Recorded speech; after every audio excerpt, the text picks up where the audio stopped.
دوای ئەوەی کەسێکی 26 ساڵان لە گوندی بەرئاشەی سەربەناحیەی چەمانکێ لە پارێزگای دهۆک منداڵێکی 18 مانجی بە ناوی مینا ڕفاند و دواتر بە پارچەکراوی دۆزرایەوە، ئەمەش ناڕەزایەتی چین و توێژەکانی و کۆمەلگای بەدوای خۆی داهێنا و ئەمڕۆژ بۆ ئیدانەکردنی ئەو کارە نامرۆڤانەیە ڕێکخراوەکانی کۆمەلگەی مەدەنی لە سۆران لە بەردەم نووسنگەی سۆرانی مافی مرۆڤ گربوونەوەیەکیان ئەنجامدا و داوای بە سزاگەیاندنی تاوانبار و سەروەربوونی یاسایان کرد.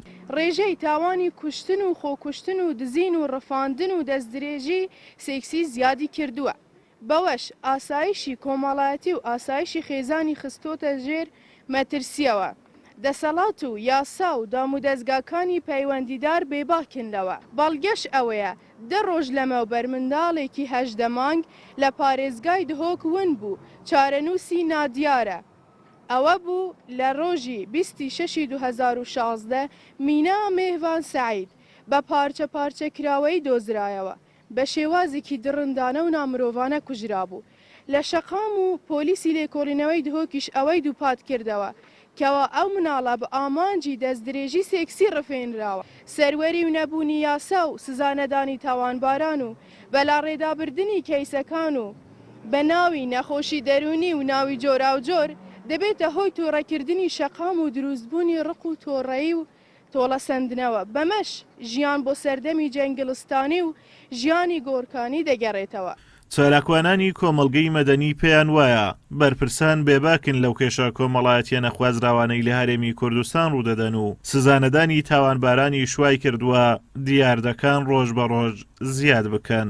زانەدانی کەسانی تاوانبار هۆکارێکە بۆ ئەوەی ئەو حاڵەتانە یاخودن ئەو دیاردانە ڕۆژ بە ڕۆژ دووبارە بن و ئەگەر بێت و کەسانی تاوانبار بە سزا بدرێن لە ڕێگەی یاسا و یاسا سەروەربێتن بێگومان ڕێگریە کرێتن لە ئەو دوور دیاردە نەخوازراوانێکەوە لە هەرێمی کوردستان ڕۆدەن. هۆکارەکانی کوشتن لە کوردستان زۆر بووە و هەموو خۆ کوشتن ئەو هەمیش کوشتنی بەئان قەست، ئەوە هۆکاری زۆرە لەوانە هۆکاری ئابووری کە هۆکارێک سەرچیە لۆی خەڵک تووشت لە ڕاوچێ و تووشی ئەو حالەتانە بیت و هۆکاری دووەم بەڕاستی لاوازی هەندێک لایەنی کە ئیش پێش ئێستا لەسەرەوە نەکرایە بتوان ڕێ لەو هۆکارانە بگرن لایەنی یاسایش ئەگریتەوە. سەروەرنەبوونی یاسا لە هەرێمی کوردستان وای کردووە کێشە کۆمەڵایەتی و سیاسیەکان ڕۆژ بە ڕۆژ زیاتر ببن و سەلامەتی کۆمەڵایەتی و خێزانەکان و مافی مرۆڤ و پاراستنی کەرامەت و شکۆی مرۆڤ لەژێر پرسیار و مەترسیدایە. ئازاد ئۆمەراوی کەناڵی ئاسمانی پەیام، سۆران.